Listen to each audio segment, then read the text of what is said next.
Hi, it's Fiestaro. Hello! Okay, so ito ang ating number 21. 21 na nga ba?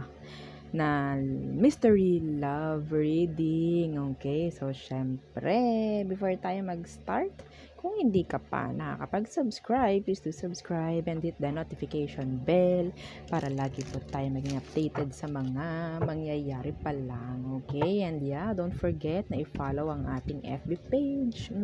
And kung may tanong pagdating po sa ating private, okay, private personal reading, yan, message lang po kayo sa atin pong FB page for more info. Okay, so let's start. So ang nakita kong name mo sa comment section habang nag-scroll ako kanina, naubo pa nga. So merong letter I don't know kung name mo nga yun. Merong letter I and meron ding letter I doon sa pangalawa. I don't know kung iyon ay iyong surname or what. Yeah. Ito pa, isang matindi. Dalawang letter lang. Oo, doon sa pangalawa mo. Sa pangalawa. Okay. Dalawang letter lang doon. So, yung isa doon, letter I. Ikaw na bahalang mamili. Okay, so tatawagin kitang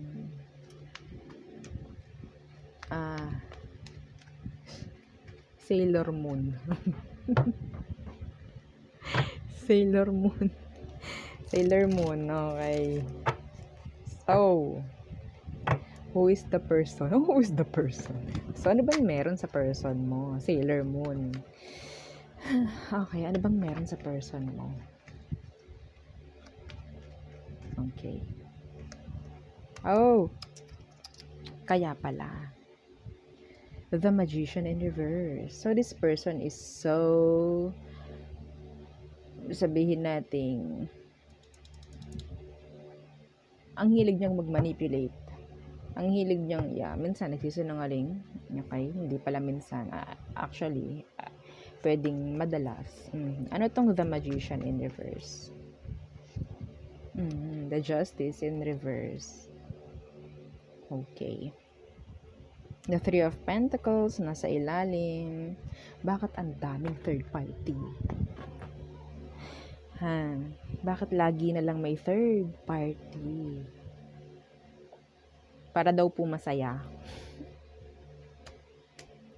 Okay, so tingnan natin, Ano bang situation nyo meron? Ano bang meron sa situation nyo, Sailor Moon? Oo. Okay, tingnan natin. Oh, the Ten of Cups in reverse. So, pwedeng nagkaroon kayo ng like, separation. Okay? Pwedeng kasal kayo nitong taong to eh. Okay? Pwedeng kasal kayo.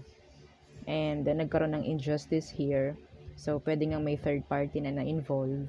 Okay? So, the Ten of Cups is, ito yung energy ng, ano ba yun? No happy ever after. Oo. Oo, kung sa story, kung sa fairy tale, walang happy ever after na nangyari sa inyo. Okay, the King of Wands. Yes. So, I think this person is kasi, napaka-manipulator, sabihin nating controller, yan, mga ganyan. Okay? Yeah. The Two of Pentacles. May pagka-indecisive, hindi mo malaman kung anong intention or seryoso ba, like that. So, tingnan natin ano bang emosyon niya sa iyo, Sailor Moon. Okay. Oh, the Two of Wands. So, yun nga. Indecisive as F. Okay? The Two of Wands. Confusion ang ibinibigay. Itong taong to, pwedeng hindi rin nga talaga seryoso sa'yo or mayroong iba talaga. The Two of Wands. Yeah, the Judgment in reverse. Pwedeng dumidistansya sa'yo or talagang may distansya nang naganap, no? Okay, so emotionally, physically, mentally, lahat-lahat. May pag-alis itong taong to. Hindi siya kumukonect sa'yo ngayon. Ayaw niya yon. Ayaw niya. Okay? Yeah, and emotionally, hindi siya available. And, ito rin is, emotionally manipulator. Okay? Emotional manipulator. Okay? So, tingnan natin. Ano bang emosyon mo sa kanya, Sailor Moon? Okay, emosyon. The Two of Cups. For you, gusto mo pa rin. Gusto mo pa rin ng connection. Oo. Kayong dalawa ni Tuxedo Mask. No, kasi yun ang partner ni Sailor Moon, si Tuxedo Mask. Oo. So, Two of Cups para sa iyong emotions. Okay? So, I think, hindi mo pa rin siya totally kayang i-let go. Okay? For you, kayo yung nararapat sa isa't isa. Like that. No? Two of Cups. And, the Hierophant in reverse. Yun nga lang, even though sabihin nating merong hiwalayan dito, still, gustong-gusto mo pa rin to. Nandun pa rin yung love mo. Nandun pa rin lahat. Yeah, the world. Yun nga lang, sa likod ng lahat ng pagdistansya, nandiyan pa rin, no? Nandiyan pa rin yung kagustuhan mo na mag-reconnect kayo. Love mo pa rin itong si Tuxedo Mask, Sailor Moon. No? So, tingnan natin. Kung ang nagiging confusion, ang nagbibigay ng confusion sa'yo, Sailor Moon, is bakit hindi siya nag-reach out, bakit nawala siya bigla, bakit ang dami mong bakit. May third party. Okay? May third party. Yeah. So, ano bang meron? Next action niya towards you. Okay. The Five of Wands in reverse. Okay. And, the Nine of Pentacles. Excuse me. Itong taong to pwedeng makipag-ayos. Okay? Pwedeng makipag-ayos, pero hindi mo mararamdaman yung commitments. No commitments at all. Yeah, kasi siya yung taong non-committal. Sailor Moon. Oo.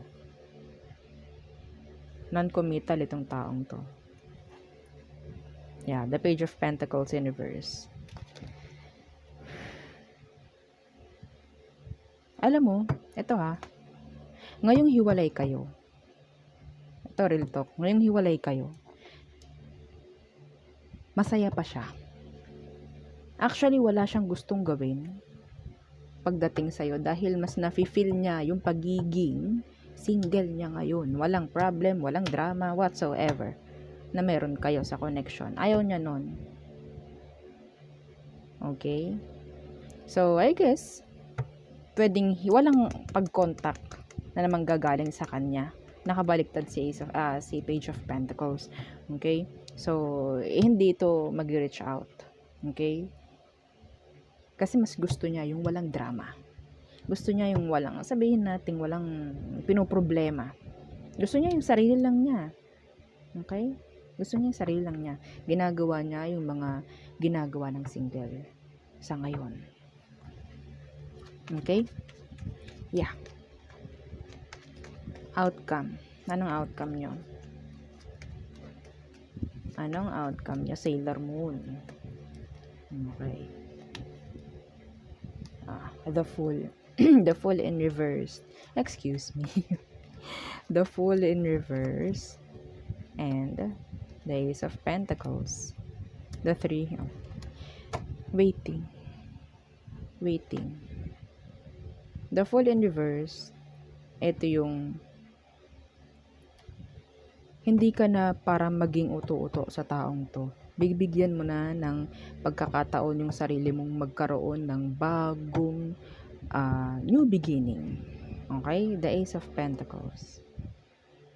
Yeah. Yep.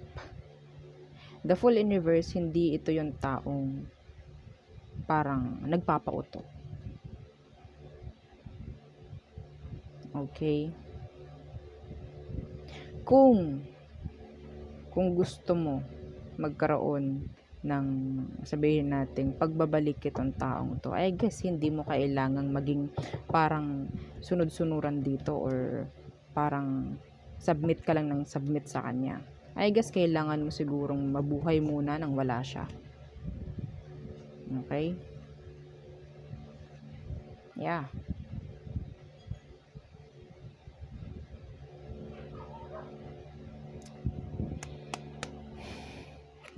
The Three of Wands, the Three of Cups in reverse.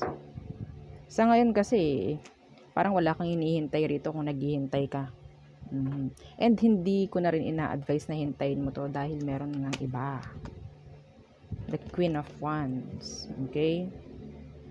Nandun siya ngayon. And, hindi siya nagiging committed doon. Ganto pa rin siya. Single pa rin ang kanyang mentalidad. Kahit na nandun siya sa, I don't know kung ano man yon, kung sino man yon. Okay? So, ikaw, pagkakataon mo na to para baguhin mo na yung sarili mo. Para baguhin lahat ng dapat baguhin sa buhay mo. Okay? Yeah.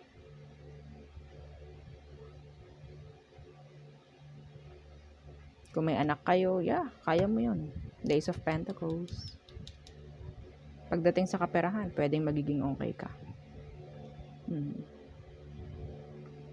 Kasi ikaw na tong parang hindi na magiging naive pagdating sa ganitong sitwasyon. Okay? So, yeah, wag na tayo magpaka TANGA dito. Kasi ginagawa kanyang TANGA, hindi ka naman ganun. 'Di ba, Sailor Moon? Oo. Okay, so there. Yun ang ating reading for you. May letter I sa umpisa ng name and meron ding letter I doon sa pangalawa. I don't know kung pangalawang name yun or surname mo. Parang hindi naman. Parang gawa-gawa mo lang tong, yeah, parang hindi mo naman totoong pangalan eh. So, ito ang reading mo.